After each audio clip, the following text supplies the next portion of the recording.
Hello, everybody, and welcome to another great episode of My EdTech Life. Thank you so much for joining us on this wonderful day. And as always, wherever it is that you're joining us from around the world, thank you for your support. We appreciate all the likes, the shares, the follows. Thank you so much for all the lovely messages and the comments and for sharing our content and finding value in our content. Thank you, as always, from the bottom of my heart. As you know, we do what we do for you to bring you amazing conversations. And today is no different than any other episode. Today, I have a wonderful guest that I have been following on LinkedIn for quite a while, probably more than a year now. She puts out amazing content. She really puts herself out there, but she also gives great strategies and great learning about L&D and ID. And I know we're talking acronyms right now, but we'll definitely break that down right now in just a second. But I would love to welcome to the show today Holly Owens. Holly, how are you doing today? I'm doing great, Fonz. How are you? I'm doing wonderful. And like I mentioned, just a longtime follower, a big fan of your work. And also, Ditto. also, I do want to share.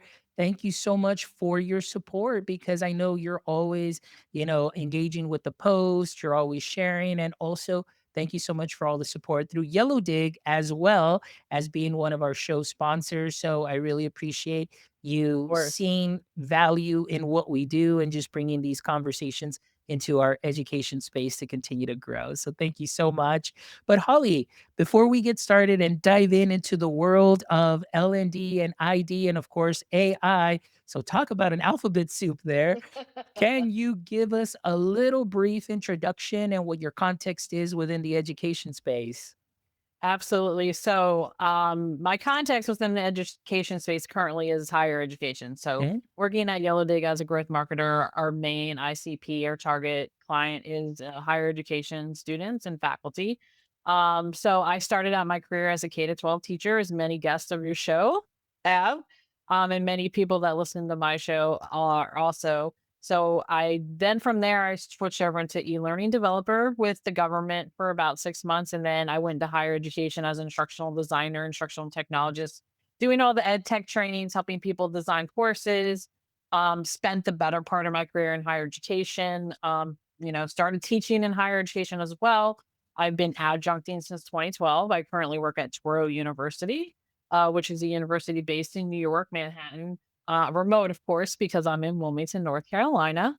Um, and then after higher education, I got into instructional design. It was an online program management company, which has a corporate feel, but works with institutions to stand up online courses and programs, accelerated courses and programs. Then after that, it was really a big surprise and a lot of fun. I got a role at Amazon. So I worked for Amazon Pharmacy for about 2 years as a corporate ID.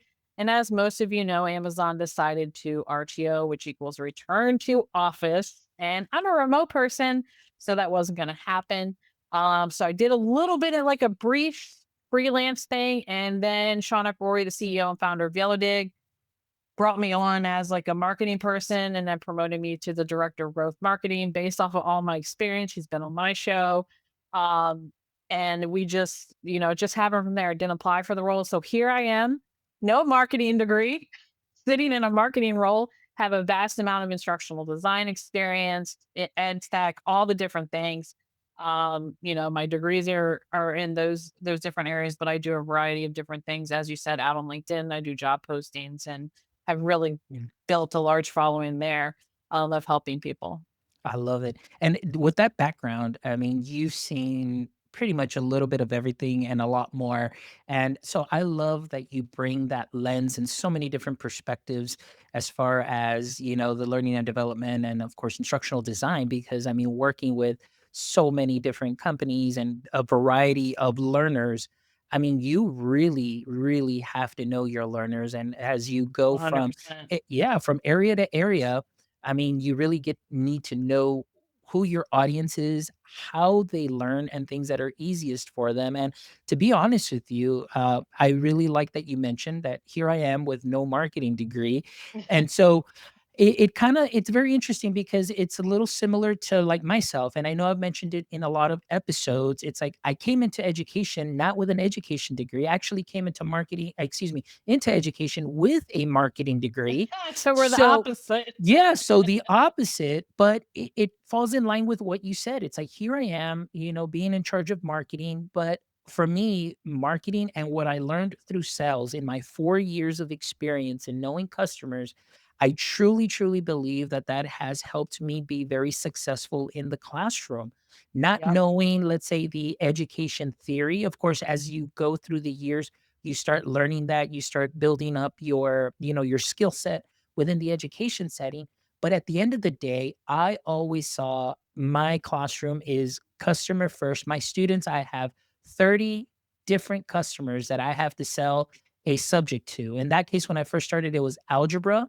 So I had 30 Oh, customers I had to sell algebra to, and not everybody bought it the exact same way. So I had people here that wanted cup holders, people here that didn't want cup holders and things of that sort. But it's all a matter of leveraging their strengths. And you're really, it's interesting because in math, we're trying to solve problems, but in reality, I'm trying to solve their problem to help them solve those problems. So it's very interesting. Like I said, that you mentioned knowing your customers. I think that's something that is very, it just goes back to the basics of it in anything that we do. And I think that that's fantastic. And of yep. course, your tech background, I mean, geez, chef's kiss to that because I know that that helps you stay at the forefront of a lot of the things that you're currently doing. So I love Yeah. that. That's multiple hats right there. Uh, for sure. Yeah. Yeah, you really gotta know the ecosystem, right? You gotta be in it. You gotta if you are in the selling side of things, you have to understand what's happening internally and what the different moving parts that exist, the barriers, the challenges, in order for the you to sell, quote unquote, the technology,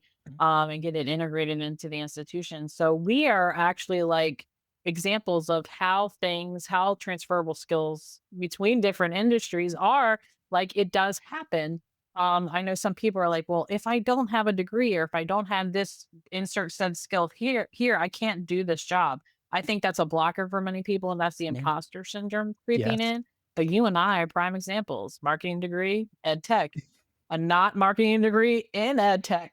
Yes. so, so Yeah. we're great examples. Exactly. And 18 years later, I mean, believe it or not, like I always tell people, it's like I never expected to go into education. As a matter of fact, it was never at the forefront for me. It's like for me, it was like, oh, business finance. I'm gonna go make millions of dollars and take care of my parents and do all of this. But I Right. landed in education and I absolutely fell in love with it. There was just something about it. And 18 years later, here I am, and probably within the next month, I'll be defending my dissertation. And I was like, Love who would it. have thought? Who would have thought, like you mentioned, and so I wanna touch a little bit about what you said. I know we'll get into the meat of it, but I think that this is very important that you mentioned is many times people think, "Well, I don't have that specific or particular skill," and that imposter syndrome sets in, but oftentimes, maybe we don't see that we do have that skill because maybe it plays out different whether you're in a classroom or it plays out different whether you're in corporate or whether you're in sales, but there is that transferability. And so, one thing that I always recommend, and even for myself, that I learned some wise words, and I don't know where I picked them up from, is don't disqualify yourself. Let them disqualify you. So you Yeah. go ahead and put that app in. You go ahead and update that resume and put in that application, and don't let the imposter syndrome kick in. So, and which is something that we'll talk a little bit about now because one of the things that you do on LinkedIn and you do so well, like you mentioned, is you really put yourself out there. It's the human first learning strategist. That's something that you put there, continually, and you always have this human connection with so many people as far as job postings and things of that sort. But I want to ask you, as far as that is concerned, uh, tell me a little bit about that. Like, what is it that you love about helping, of course, our learners and our educators and all our friends there on LinkedIn? What is it that really drives that for you? I think it's just a part of giving back. Like once you're at you reach a certain stage of your life or a certain stage of your career, it's important to kind of mentor the people who are coming up and offering that opportunity. It's kind of like when you have a kid, you don't want them to make the same mistakes that you made in life. So you mentor them to do things differently than you did. And that's how I feel. Not that the LinkedIn community are my children, because that's too many children, but I feel like there's a purpose there, to share my experiences, share the tips, don't keep things a secret. That's one of the things I love about the L&D community is we're also open. I'm an L&D is learning and development, if Mhm. you haven't picked that up yet. Is we're also open and willing to share our experiences, and everybody's is different, but there you'll see some commonalities across there. So that's what really keeps me going is giving people the opportunity to step outside.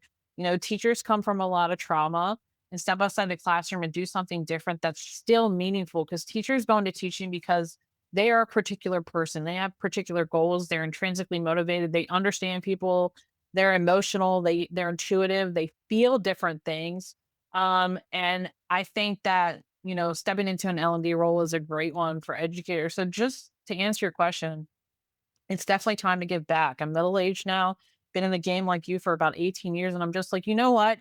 It's important for me to tell people, like, this is how things are going in the job market, or this is how things are going in instructional design and what's impacting us as an ecosystem. And then offer them actionable tips, advice, resources, things that they can use to get started where they don't feel like, oh my gosh, there's just 10,000 different things to do. Well, here are 3 things you can do today.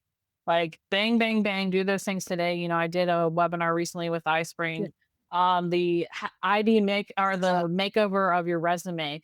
And I can't tell you, like, I just shared exactly what I did. And people were like, they're like blown away by some of these tips and how easy it is. Like you said, we create this barrier inside of ourselves that when we're applying for roles or when we're transitioning positions that we're not good enough, we're our own worst critic in the And sense that we are creating this manifestation in our minds that we're not going to be able to do this or they're not going to hire us because we don't have this experience. But in my mind, when that's happening, you are interviewing that company and organization just as much as they're interviewing you because you want a place where you fit and you feel passionate and they support you in your endeavors just as much as you're supporting them. So, leave imposter syndrome at home. I get it all the time. So I have to be my own, like take my own advice. But you're interviewing them just as much as they're interviewing you. So you want to be at a place where you fit.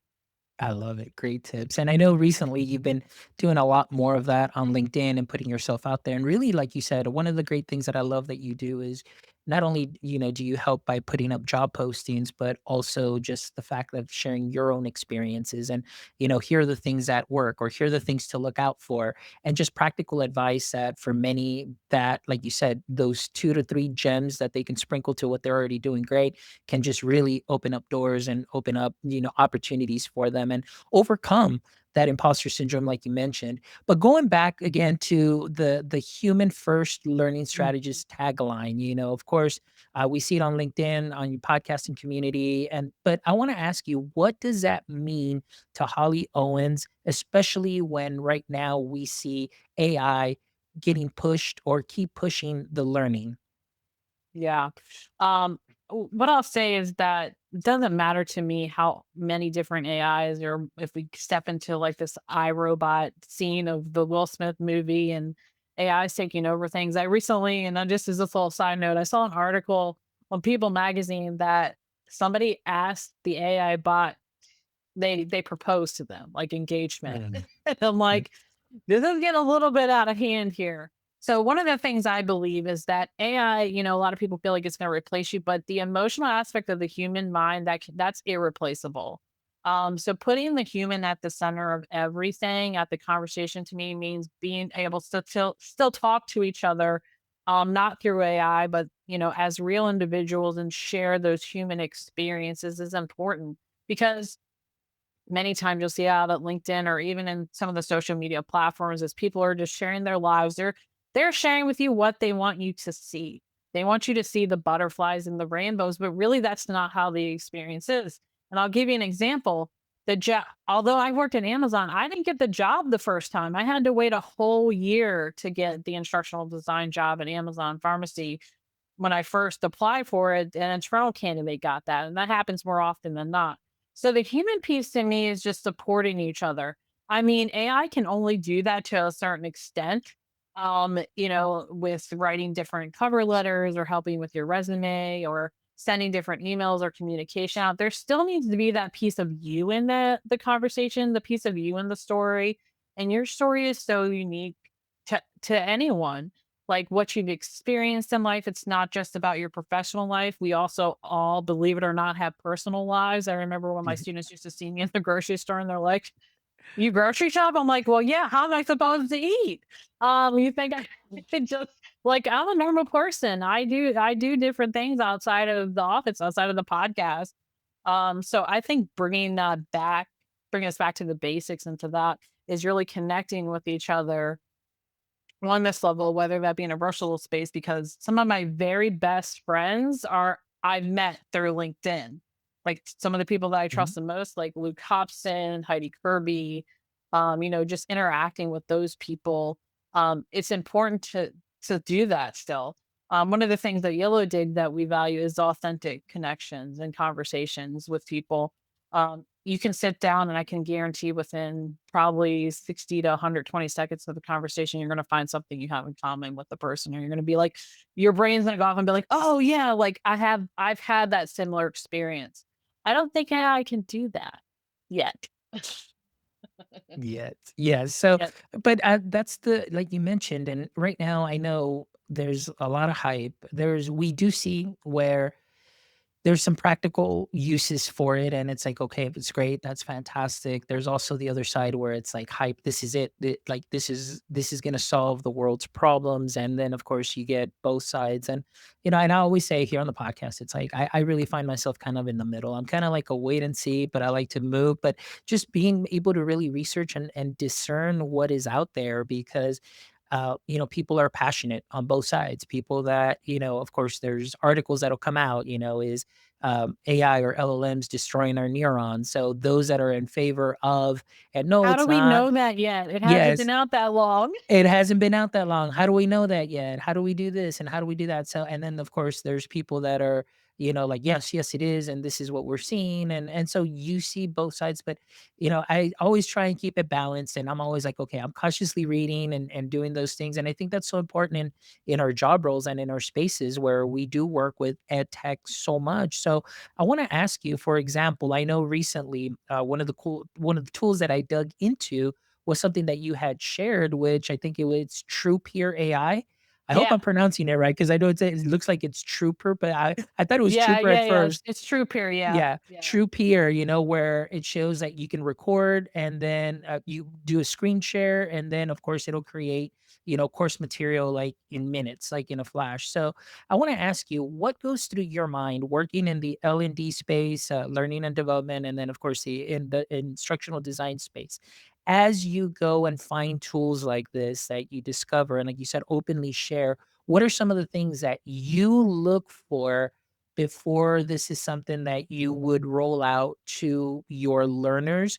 And how, if anything, does that conflict with, is there a conflict with that human first strategy many times? Tell us what your thought process is and all of that. Yeah. Well, first of all, it's important to evaluate the tool like Mhm. that you're about to share. And I'm not sharing anything that I haven't used myself. I'll say that. So anything like I'm a brand ambassador for, I'm sharing that on LinkedIn World. I've used it and I put it into practice. And I can say that some of those like TruePeer, there's Synthesia, like with the AI tools. Mhm. I've used all of them. And I'm actually using Synthesia in my courses that I'm teaching online.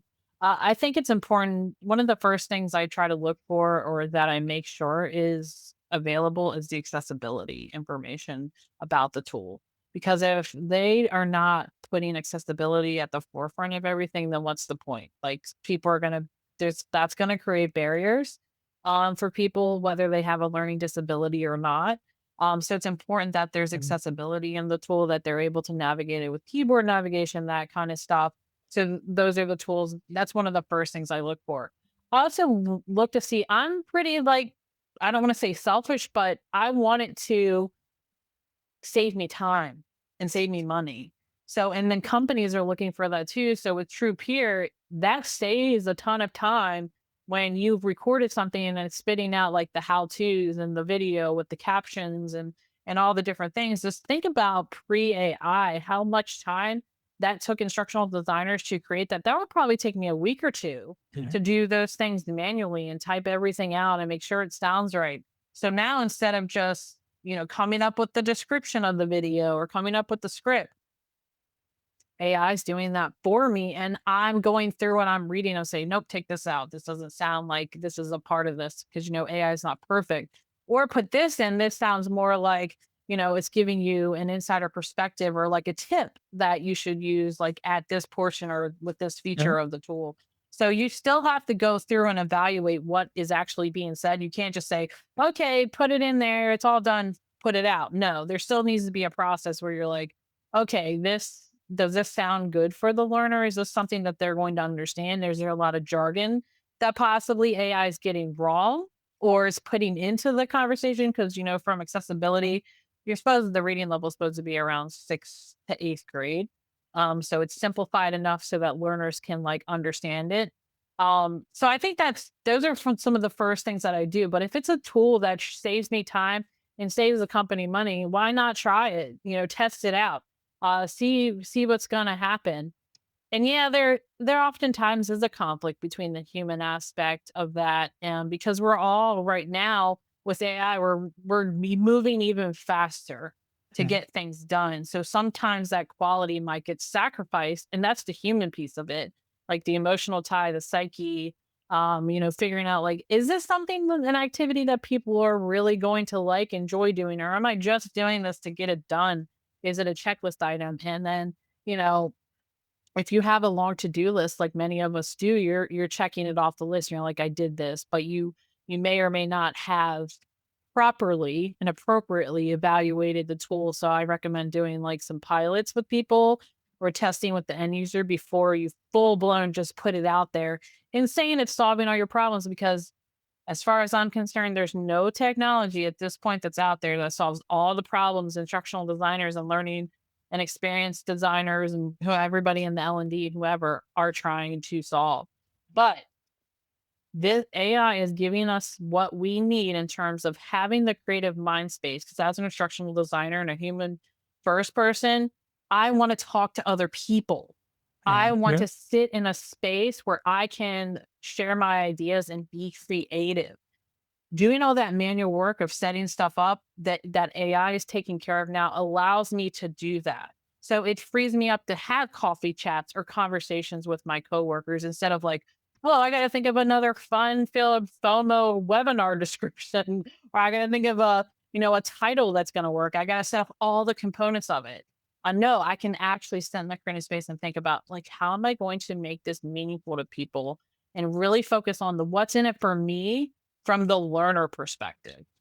Yeah, and I love that you mentioned that because I wanted to highlight it. Kind of goes in with the next question that I was saying. You still need that human piece because, as you mentioned, with tools like Synthesia, and being used and heavily in the instructional design space, sometimes you feel like, okay, this is great because it's saving me that time. But then at the same time, is it turning into just kind of like a bland homogenization of, excuse me, homogenization of learning where it just seems like very cookie cutter and it's just very bland.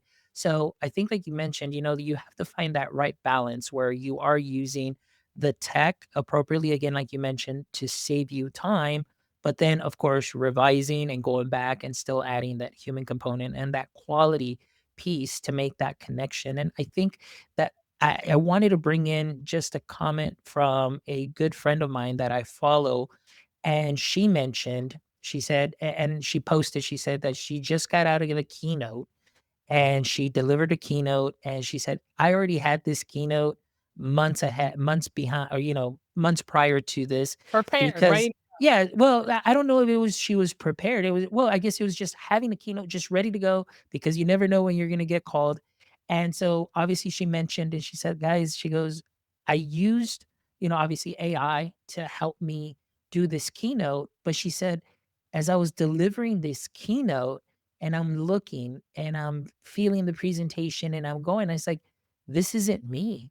Like she came Right. to this realization where like, this isn't Yeah. my voice. And she goes, you know what? She goes, I'm gonna kind of dial it back just a little bit, just to kind of like, and that is something that was on my mind many, many months ago, where I was like, okay, where do we get to the point where, like you said, we're putting out the quantity, but then we're losing ourselves within the quality of that and losing our own voice and just kind of reeling it back in.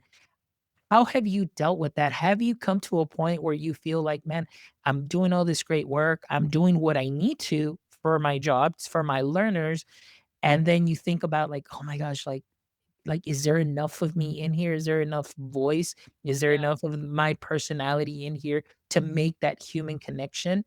What has gone through your mind during this time? When AI spits out stuff that doesn't sound like me, I prompt it to say sound like me.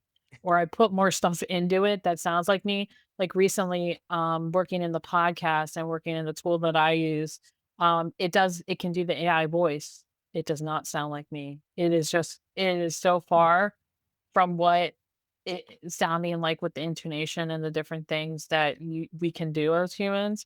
So one of the things that I like to do is, I go through whatever I'm prompting it to do, and I'm like, yeah, I get that feeling. It really doesn't sound like me. So I say, tell it to sound like me a little bit more, and then I tweak it a little bit more to give it that more positive spin. Because sometimes AI is just so generic and top level, it doesn't really have that emotional part of it, and I think that's the part we touch on most as humans is the emotional Yes. aspect. So I go back through it and I put some emotion into it, like really deep, like feeling connected to each other instead of this like very generic top level, like, okay, here's a resource, have fun using it. Um, I think storytelling AI also helps with that too. So AI, I mean, ChatGPT knows who I am. It knows my story. It knows from start to finish, like, where I started my career, and it's learned that, but it doesn't know everything. Like, it doesn't know every little piece. Like, you don't know about the struggles that I may have had, like, as far as like mental health is concerned. When my father passed away in 2011, and he took his own life, like, it doesn't know that story and how that impacted me as a human, because AI hasn't experienced that and it doesn't know what it's like. I'm just bringing up like the grief part of it, to go be grieving as you're trying to still be a professional and still trying to be a human.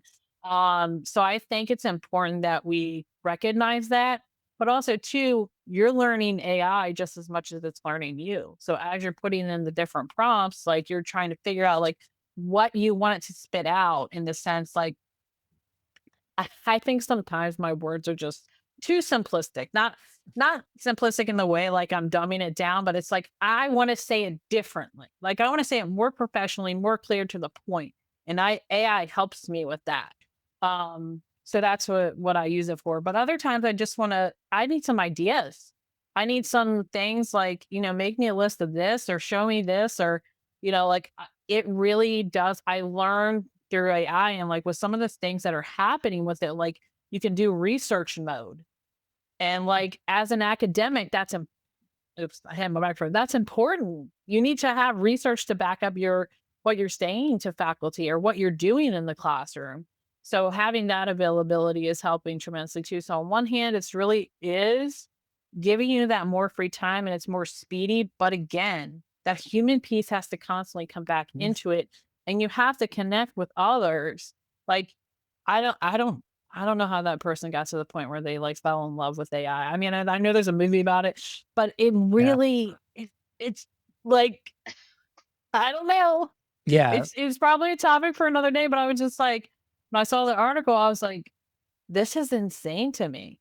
Yeah. Like, this person is too connected to the artificial Cool. intelligence and is not getting out enough back into the human actual experience, And um, yeah. of connecting, like relationships need like physical interaction. Like, I don't even wanna go there, but like thinking about that, and like AI doesn't understand like, how we need I just it's not human to me. Yeah. Just Yeah. it's not human. That's the bottom line to me. It's not human. Yeah, and no, and I understand what you mean too, because I think there has to be that element too of that digital wellness and understanding that Digital this wellness, yeah. yeah, digital wellness. And I had, in the last episode, episode 326, because I think this is 327. Wait, I'm kinda lost in the episodes, but anyway, I it wrote was down it was okay. 364 when we were talking at the beginning. Oh, I wrote it never down. mind. I don't think it wa I think I got my numbers mixed up. I kinda It's flipped it, but it's okay. some Don't worry. So y this is 327, sorry, 327. Oh my goodness, 327. But I had, Dr. Teodora Pavkovich on here, and she was talking about the digital wellness component. And, at least in in the youth, because she does a lot of work with the youth. But she was saying, there was a research that was done that even about, I think it was higher than 60% of young adults, in the K-12 space, middle school and up, are spending a lot of time just using AI companions, and they build up this parasocial relationship where it's a true tie and a true connection to it. And so it just, I don't know, it's very interesting. And like you said, that's something for another day that we can discuss, but it's something that is coming up and very prevalent. And now this was put up on the air, and I'm sure that a lot of people are like, wow, this is very interesting. But okay, It going is. back though to, the ID space and the learning and development space, I want to ask you, so now that AI can help instructional designers, with videos and creating, some scripts and creating the avatars and so on, what are some core, still some core instructional design skills that should be non-negotiables for IDs who want to stay ahead, as the technology continues to push forward? Yeah, you have to be open to trying things. I Mhm. feel like you can't be a closed-minded individual when it comes to technology. So that's the first thing that comes to mind for me. When I think about this, I think about the diffusion of innovation theory, where you have at the beginning, like the people who are like automatically like, we're gonna use this. Like, I'm gonna get this fancy, colorful microphone because it's a conversation starter. I love this. It's gonna work for me. And then you have at the end of that, you have the Luddites, the people who take forever, and academia is notorious for this, to actually grab onto the technology and use it efficiently and be like, we probably should have been using that a long time ago. So I think it's important to understand it through that perspective. You have to be open minded to using it and trying it. It may not work for you and what you're currently doing, and that's fine. Just take a spin, take a turn for that. Also, too, I think I want to talk to a little bit of things that I've been experiencing or having conversations with people who are transitioning into this space, is the fact that the term proficiency. Like, how does proficiency look in the instructional design space? So if we're talking about you're coming into an instructional design role, when you're proficient in AI, what does that mean? Like, does that mean you're advanced? Does that mean you're at the beginning stage? Or does that mean what I say, you know enough just to be dangerous with the technology, dangerous in a good way? I think proficiency is thrown around like in different spaces and it means different things. So figure out where the proficiency, what they're truly asking for, and be proficient enough to understand the tool, how it impacts your learners, how it impacts the learning experience, because people, I think they confuse proficiency with advanced knowledge of the tool or advanced things. I don't know. I wanted to ask you about that. That's one of the things I was thinking yesterday when people were talking in the webinar that I did. What does it mean to be proficient in a technology tool? Like, I think proficiency could be at the very basic level. You just have a very basic understanding. Yeah, I agree with you. Oftentimes that it's like, well, I'm proficient in this, I'm proficient in that. But where's the scale? Was there a test? Was there a badge? Yeah. Was there a course that you went through? Is there a certificate? And for me, proficiency is like you said, it's enough to understand, that environment or that tool that you're using. And like you said, enough to be effective and still be productive all at the same time while still learning and you're still working on this and mastering that tool. I mean, in my case, working as a coordinator for digital learning, there's a new tool that's being adopted, or a new platform. It's like, okay, I need to do my research. I need to go Yeah. ahead and play around with it first. And I go in with my teacher mindset, and I'm always looking for user experience, user interface. And sometimes I'm like, ooh, like you don't have teachers designing this, or you asked a teacher because this is not the Yeah. way that I would put that. For me, my rule is always 3 clicks or less to get me where I need to go. If it's 3 or Yep. more, you're out the door. I'm not a fan of that, but Yeah. anyway, just being proficient, being able to just manage the website or manage the platform to do what you it is that you need to do. But I love that you mentioned that, because as I was thinking about this too, I was like, there really isn't a scale. It's almost like when they do an evaluation, it's like, oh, well, you're using tech, even though you may be using a document camera. Oh, you're using tech. Excellent. you Right. know, you're doing You're great, in but advance, you get a yeah, star, you're yeah. in advance. I was like, "But that's a document camera," and then, and Yeah. the next person is using, a PDF, annotation tool. It's like, "Oh, okay, excellent. You're, like, beyond proficient." So it's like, I guess it just depends on the person. But yeah, that is a wonderful question that you mentioned, and I so would I would love for the audience to comment on this episode and say, what do they think proficiency means? Like comment on the yeah. LinkedIn post that goes along with this because I'm really interested. It's really taken some time because people again, this goes back to the imposter syndrome. They don't think they're Mhm. proficient, but they might be proficient. And I think the final thing that I would say for instructional designers or being in the L&D space is if you are not a human that can deal with change, this is not the area for you because something is changing every single day. So being able to assimilate to change management, that goes with the open-mindedness as well. We Yeah. kind of correlate with each other. If you can't deal with shifts and priorities, like if you're focused, like I have to get this one task done, and then something else kind of comes up, or you're designing a learning experience, and then the part of the process changed, so you have to go back, and you're like, why? This meeting gave me the content. No, it's changed now. The higher ups have done whatever, whatever, and now it's different. You have to be able to assimilate to that, but also do it with grace because you're the Mhm. person that everybody's looking to as the expert, and you're the person like, yeah, we can get that done, but also saying on the other side of that, it's going to add more time to the project. So Mhm. being able to advocate in that aspect as well when the change does happen. So let's see, we Yeah. went there. We said open mind, what does it mean? Like being proficient in something and then also to being able to assimilate the quick and fast Yeah. changes.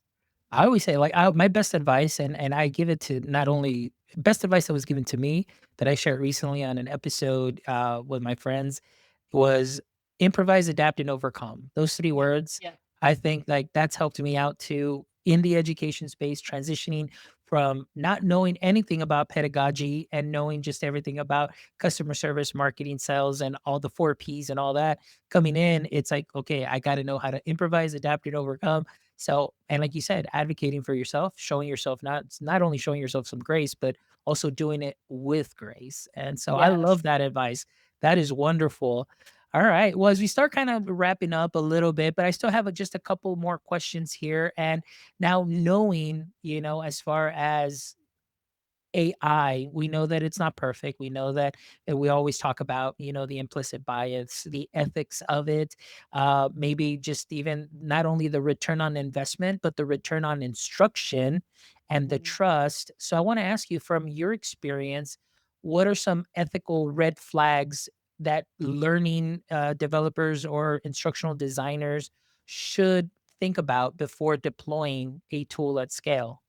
Yeah. I mean, I go back to the basics here. And what you made me think of when you asked that question is when somebody comes to you and they're giving you a PowerPoint presentation and they're telling you to turn it into something pretty, and they're not thinking about the experience itself and how it's impacting the end user. Again, going back to that checklist. So if they're coming in and they're saying just use AI to generate this as quickly as possible, that's a huge red flag to me because and they're not going to give you the time to evaluate the tool as needed. It's like coming into a relationship and it's all butterflies and rainbows at the beginning. And then they say, well, I have whatever secret, I have a family somewhere else. I just found out I had a kid I didn't know about, stuff like that. So exposing those things at the beginning or like the rushiness of implementing the product or the deliverable, that's a huge red flag to me because to me that says that the leadership doesn't quite understand the learning sciences and they don't respect the instructional design process. It's a process. Everything has to be it doesn't necessarily move in linear fashion, but, if they come in like, "Just do it, just use AI, and we know you guys have AI, just use it and make it pretty." It shouldn't take you that long now because you have AI. That's a red flag. That's a Yeah. huge red flag for me. No, Um, most definitely. yeah, the I'm just order like right that now, I'm just like, yes, you're right. And it just seems too, it's like, okay, you've got AI to do it. Now you can do it faster, but now I need you to do more. And I'm just like, yeah, whoa, right. slow down. Quality over quantity, or do you want quantity over quality? Mhm. Yeah, and I think most of the time some people in that situation will say quantity, and then they'll realize through the evaluation process that that wasn't the right decision.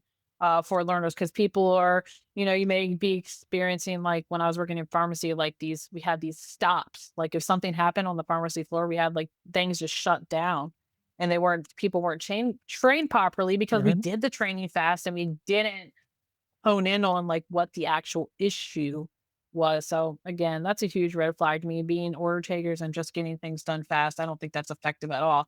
But on the other side of that, you have to find the balance between designing the experience, getting the quality in, making sure that the stakeholders and SMEs feel loved and that you're doing it within a timely fashion. But also too, and the learners are experiencing something that's going to change their behavior for sure. So pretty PowerPoint presentations turning into e-learnings or, just getting something done, a deliverable, turning around. Not everything has to be a training. Kathy Moore says that in her book, Map It. You have to ask the questions. It doesn't really need to be a training. It could be a job aid. It could be something else. Yeah. So if they're asking you just to do a training for the sake of doing a training, that's a red flag too.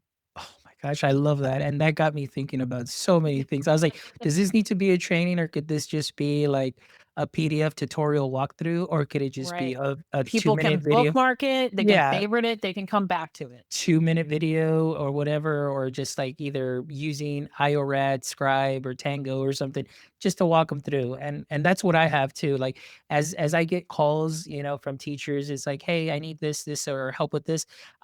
Those are my go into my frequently asked document. And then what I do is Yeah. once I create something, I just have it there and then here you go. Here you go, and here you go. Because, like you said, doing a whole training on it, there really doesn't need to be a whole training, but doing the training for training's sake, that's something that we do see often. All right, Yeah. Holly. So my last question for you before we get into our last three questions that we always end the show with Yeah. is looking ahead with your experience in the next, maybe let's say short term, 2 to 3 years, what are some tasks, that in the ID world and L&D world that you see will eventually become fully automated by AI, but then what would be some skills though that, the human designers should sharpen to remain indispensable? Yeah. I think maybe it's more of a hope this is gonna happen with AI, is doing the cumbersome work of, like, responding to emails or going to meetings. I really feel like that takes up too much of our time at this point, and there are some tools out there that can, like, respond and do different things that the hard stuff, like the stuff that you would say you would probably pass off to somebody who's, like, an administrative assistant or an executive assistant, the administrative tasks. I really feel like AI is gonna take care of that. One of the tools I use to kinda project manage is Motion because I'll put in like what the project is, how long I think it's gonna take, and then it'll put on my calendar when I need to work on it and by whatever due date it needs. So it sets it all up for me. So really not having to think through like, oh, this might take me an hour, this might take me 10 hours. You never know with instructional design. But the next 2 to 3 years, I really see AI becoming more advanced in that. Image generation, of things that we need to use graphics and things for. I even see it in like videos, like, are like, when you talk about TruePeer, it's already spitting stuff out for us. Again, you still have to evaluate it. I don't see it fully being like, okay, it's good to go. You're still going to have to evaluate Mhm. that piece. But I really think in the next 2 to 3 years, it's going to save us a lot more time on some of these tasks that we call it the grunt work that we don't like to do. And it's just gonna be built into the systems we use every day, and we're not even gonna notice it. That's the thing. We're not gonna notice that AI is doing it for us. It's just gonna become common, like, I'm an elder millennial, so I remember logging into AOL and hearing the little thing, and then you got mail.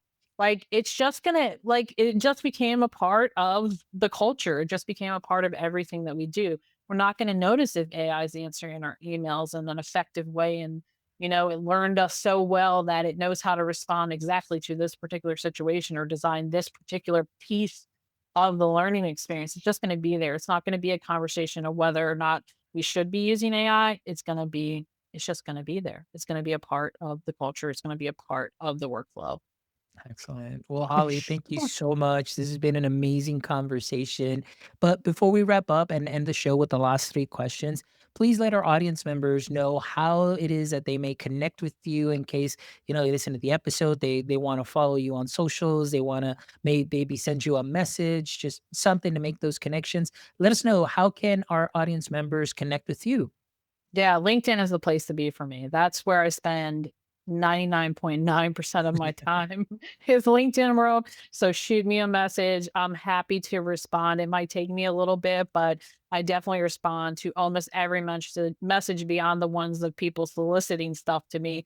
Or Fonz, I'm sure you get this too. People, they send me their resume and they're like, "Can you review this for me?" And they Oh, say nothing.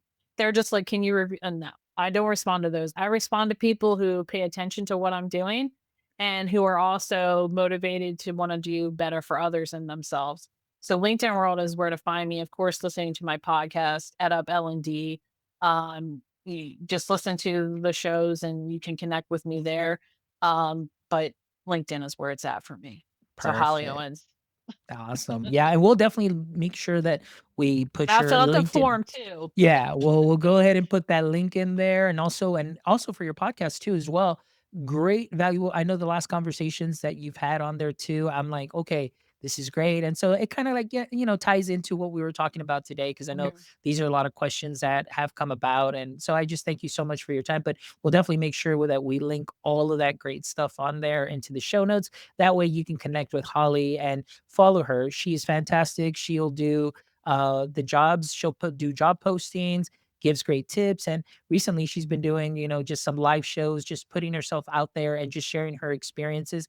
So if you're interested in the learning and development space, in the ID space, resumes, things of that sort, it seems like Holly's your one-stop shop. And on top of that, she still has your regular job too that she's Yeah. doing. So Yeah. I don't know how she does it, but it's great that she's doing it, and we do all appreciate that. So thank you, Well, thank Holly. you. So now let's go ahead and wrap up our show with our last three questions. Okay. So, Holly, hopefully you're ready to go here.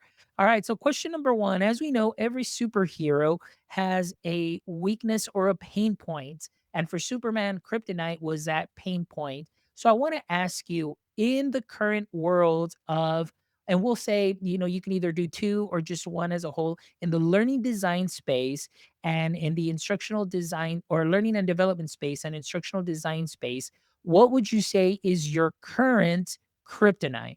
Yeah. Saying yes to too many projects.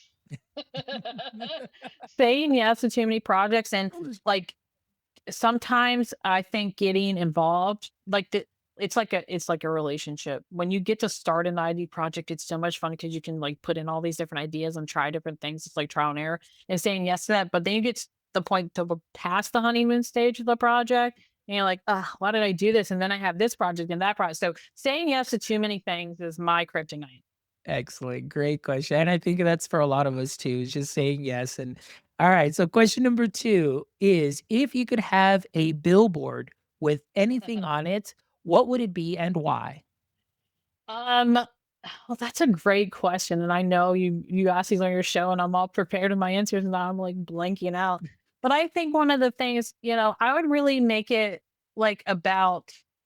I obviously want to make it something about me, like advertising the different things that I love, or just something about encouragement. I'm trying to really think of something good. I love sports and how that all integrates into connecting with other humans. It would definitely be a billboard about human connection, and remembering to like put your phones down and talk to other people. Yeah. I think it would be something along those lines. Not anything. Recently, I love anything elder millennial, like Shira stuff. Just got a Shira 40th mug. She's the princess of power. It was a big thing when I was Yes. younger. Oh my Just gosh. empowerment. Human Love it. connection, empowerment. That's what the billboard would be.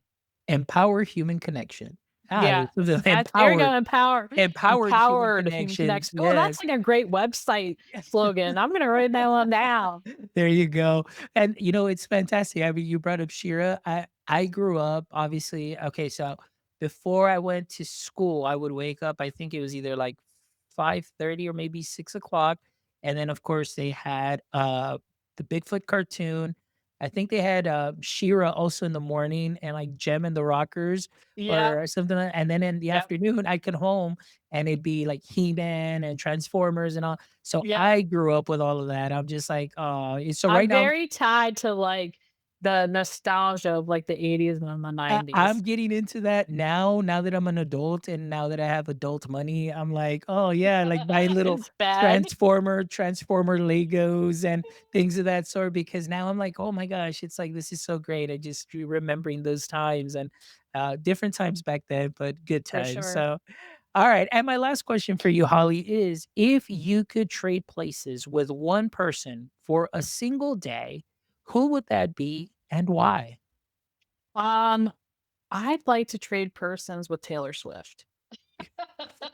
Honestly, I wanna experience Taylor Swift doesn't get to experience what she's built in our culture and for people around the globe. Like, I want her to be able to experience it from our perspective, and then I want to experience it from her perspective. Like all the different things that she's done and like just the closeness of the people that she has around her. I think Yeah, that, I always when I talk about like Yellowdig and stuff, I always really the experience like Taylor has this huge community who advocates for her, who they work even when she's not, like, visible, like, they're always there supporting her no matter what, and I love that, and I think that's what the human connection is about, and she does a great job of that, so I definitely want to trade places with Taylor Swift. I mean, $1,000,000,000, like, pay all my bills, student yeah. loan debt off, that too. That's a perk. Well, that would be great. But honestly, Holly, I would, with as much as you do, like I mentioned earlier, I definitely liken you to kind of the Taylor Swift of the L&D space and the LinkedIn space because of everything that you do. You are that unicorn that you talked about in your elevator pitch, where, I mean, not only are you sharing job postings, you're going on live, you're sharing your experiences, you're doing the job at Yellowdig, you're doing your podcast, and on top of that, you've got just your regular Regular everyday old things that life. you do. And I'm like, "Oh my gosh, you're truly living like a rock star," And even then, you've got people that are, supporting you because of all the great things that you're doing. So you're not that far off. I would say that you get maybe financially, of Yeah, course, there might be a definitely little not bit gonna of be $1,000,000,000 thing. We don't go yeah. into this for the money, right, Bonds? Yeah, yeah. So, but I love it. Holly, thank you so much. This has been a fantastic conversation. Thank you. Thank you for being an amazing guest and just an amazing person. And obviously, with all the great work that you do, I can't stop talking about highly of you, especially the things that you're doing on LinkedIn and just sharing yourself and putting yourself out there. And you're definitely a great example. And like I mentioned to you earlier, some of the things that you're doing are some of the things that I want to learn how to do and do better. And so, this has really helped that too All as you gotta well, do and is just try it once and see yeah, how it goes. there you Yep. go.